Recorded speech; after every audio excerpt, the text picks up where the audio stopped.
we've had a problem with growing brassicas. We've got a limited space in our raised bed, and we found that they just get eaten by bugs constantly. And so we've only actually managed to grow like 3 cabbages in the past. But today we're going to share with you a potential solution that we've found. So welcome to the Front Garden Farm. My name's Hannah. And I'm Martin. And join us on our journey as we grow, preserve, cook and create. So let's jump right in then. Yeah, so talking about brassicas.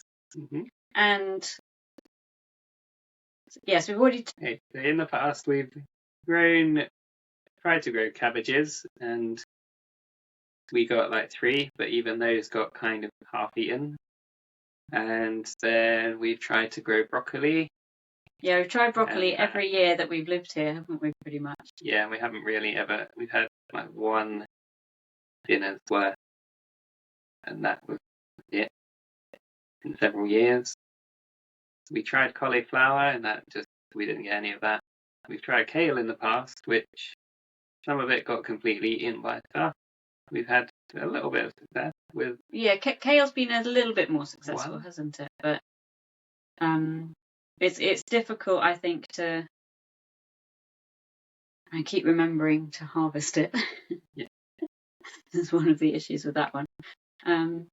You have to harvest the leaves when they're young, so that they're a bit more tender and nicer. You leave them till they're old, then they're a bit tougher and bitter. So a lot of our attempts at growing have actually been at our allotments in the last 2 years, haven't they?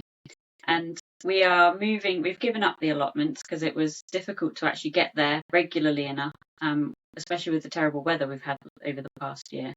So we've decided to focus all our energy and our efforts into growing things on our own property at home. But that does leave us with more space limitations. So whereas at the allotment we can grow all these big brassicas if we manage to get them to grow, and have stuff in the ground for a long period of time because we had a lot of space.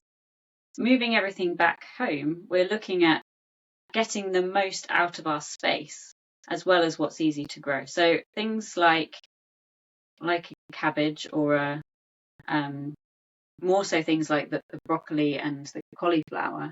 They're in the ground for a long time. They take up a lot of space. And then things like cauliflower and broccoli, you're only going to get 1 head and then maybe some side shoots off of that. So you're not getting a great deal of food out of all of that space. And the months it takes as well. So these are the things that we've been thinking about. So we've come up with an interesting solution. And we did actually start some of this at the allotment. And it's definitely something we are going to develop and really rely on, I think, now that we're growing at home. So what is it? We had a kale tree, which is Taunton Dean, which is a perennial kale, which we started at the allotment. It seemed to grow quite well there, considering it was surrounded by a lot of other stuff that didn't really grow that well. Yeah, and one of the problems we had at the allotment was a huge problem with weeds. We just could not keep on top of it. So a lot of these plants were just surrounded by weeds all the time, weren't they? Because we just couldn't keep up with getting rid of them. It did get a bit eaten by bugs as well. There was one point where we thought it was kind of dying off because it had been stripped bare pretty much by everything that was there, which is another pitfall for the allotment. If you've got lots of people growing different things, then that attracts lots of different pests. And chances are that someone is growing something that attracts a pest that will eat your thing. Yeah, so we're having a go at growing this. It's a perennial kale, and it does grow it's a bit like a tree, isn't it? So it grows very tall. It can reach up 2 meters, 1.5 to 2 meters. It does grow very tall upwards. Yeah. If you train it that way. Or you can grow it. You can keep it a bit shorter and bushier. That's the other way, depending on how you harvest it and treat it. Yeah. But it does develop a woody kind of trunk. Yeah. And our older plants are starting to develop that now. You can see. Yeah. The ones that we brought back from the allotment are looking a little bit interesting. We had one that's completely kind of grown up and over, hasn't it? Yeah. In a funny shape. Over, yeah. But what we decided to do is bring those 2 plants back from the allotment So at least we've got something that's already established, that's already producing. And we have been taking some cuttings to propagate that. Now, the really good thing about this kale is it's pretty much available all year round. Yeah, so it grows quite well all year round. It does slow down a bit in winter when it's colder, so you will harvest less during the winter, but you should still be able to harvest something at least. Yeah, and it does suffer from things like the cabbage white butterfly, well, mostly the caterpillars from that. And we've had aphids on ours, haven't we? And unfortunately, because it was quite badly infested by aphids from the allotment, we've brought that back here now. So we are going to have to treat that. That's going to be my plan for later today. But yeah, so you can get kale from it all year round. And if you only want a little bit, then one plant per 2 people will feed you. Be fine, yeah. If you want to be able to be a bit more consistent with your harvests, especially through the winter, then 1 plant per person. Yeah. So for our family, which is our family changes, doesn't it, as to how many people actually are here at any one time? But usually at least 6. Yeah, usually at least 6, sometimes up to 8, depending on who's here. Yeah. So we don't need a huge number of these plants in order to feed us all year round. Yeah. So it's hardier. It can tolerate frost and down to -20 apparently. Yeah, there's mixed information online about how cold it gets, and I think maybe people don't really know the extent. Maybe it's not been fully tested. Yeah. Some people say -10 degrees, some people say -20. I guess it's just about what people have experienced. Ours have been in the ground. We've had I think our coldest temperatures was -7.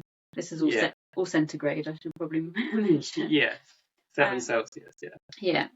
So -7 has been we've had some quite hard frosts this year, and it's survived. It's been fine. So it's hardy, it's cold tolerant. We'll see how it does in the summer, but we had quite a lot of heat last year for a small period. I think we had a heat wave. Heat wave for about only 1 month, wasn't it? It was quite short, but it did get up to high 30s. Yeah. So it's survived all of that as well. So it's a very rugged plant, easy to grow. You just put it in the ground and it will do its thing. Yeah. And if it does get stripped, like we said earlier, if the caterpillars do eat all the leaves off of it, it will probably grow back.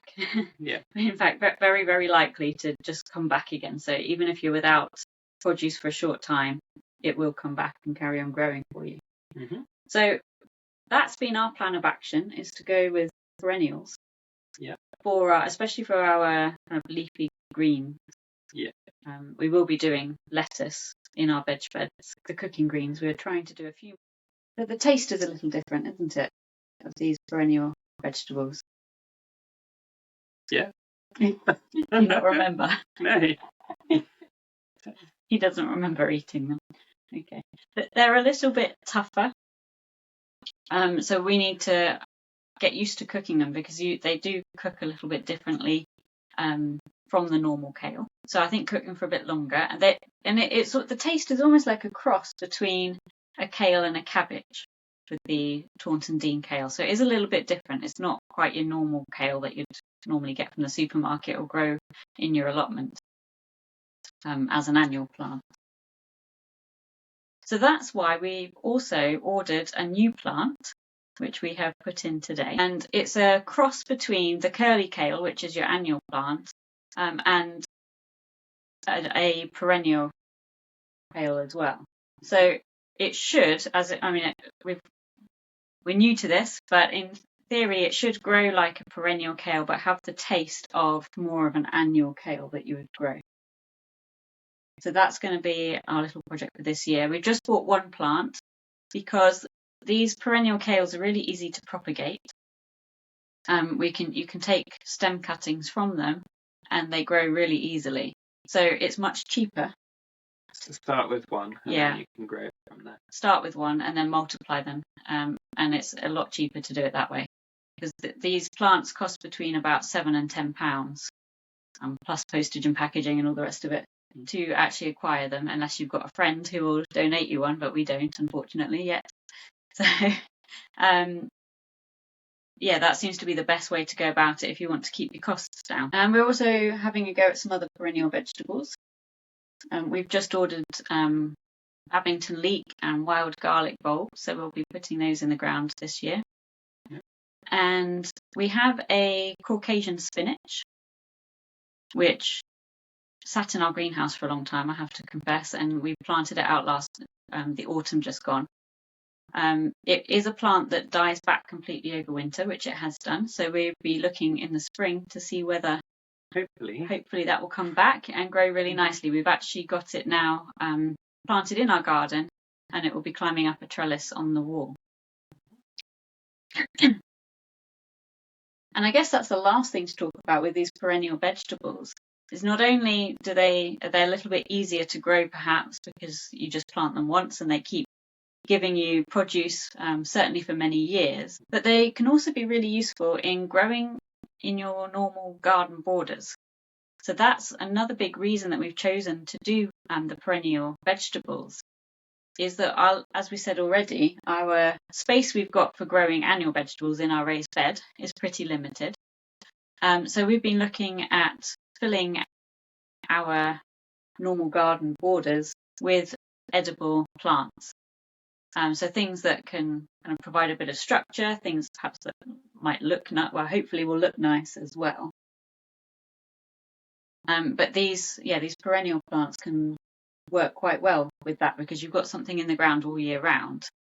And I mean, some of these things die back, as we've said, so you've got to think about year round and what your landscape's going to look like.